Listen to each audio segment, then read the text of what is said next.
Kublai, kerteng jonga kadi Daniel Nongrum, awan hani banwan pay gani ke film Raibi, te tangkatai ni lin jonga, bat mentang amulwat pay ban pay gani ke film, te tu kasing ala de pay gani ke film, te mtasi awan ajin kershan lang kum ki para bayasna film mababa mah, te ngiwan hani ban ya ajin kershan lang ni film Raibi, kumangari Daniel, ini di Vio, ini di Balansia si bajusna film nade narin boy, te ngiwan ban ajin kershan lang ni ke film Raibi, te tangkum tahi ngakar pat ifisya baro, ki pat ki baju pet baju il film kasih ban wan ajin kershan lang ini ke film, tangkatai ni kalian jonga. Ada jangan, marketing sih cuma bilang, but nanti lu ini nak film. Te, ngawan hari ni ban kesan ru yang film lagi. Tengah kerpat ikipat bah, ki baju kesan ni nak Porsche kopor, bah hari ni kenti mementaru, kinwan ban ai dekat jing kesan jengki kini keman kiti kediang, kenang bangi ru inang lak melek kamah susu. Ketai, sebut. Ada. Semangat. Kublai pi baru balang sesimle. Ngiwan hang ni haringkat pelop mah dari Vio nanti Daniel badi we ni aktor ba apau nama. Entah kasih ngiwan hang ni ban pej ikan film Raibi. Ban ngiwan hang ni mani kesan mani ai museum dalam iwe pe we.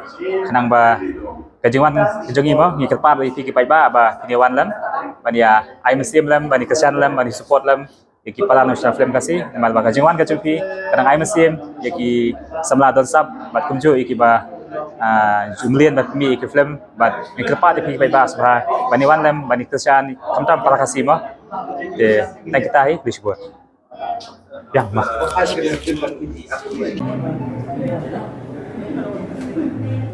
Thank you bro.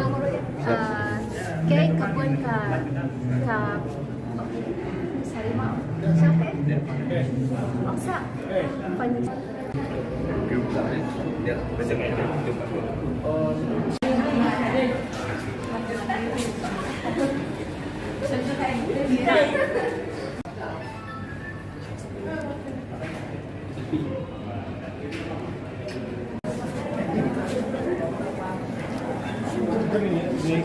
Saya sikit menarik swil. Kau di mana? Halo. Oi.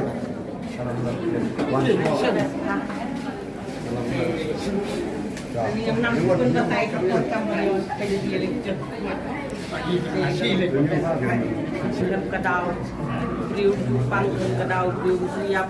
Ini kampung hero kreatif. Dan kawan kadau. Ini film karai bilit yang penting. Beli wala bentem monte bangai beli ini persaju. Kan? Di bala. Doi dai doktor bala nak siapin mo. Berduri ini ke film kan. Ben internet. Di ngekepat itu banyak yang kasih menjual aja itu sama nah kalian jangan tenang subun batai kecil itu nak balap-balap kecil kiru kubun ha pinang ben acting di alas itu nak belum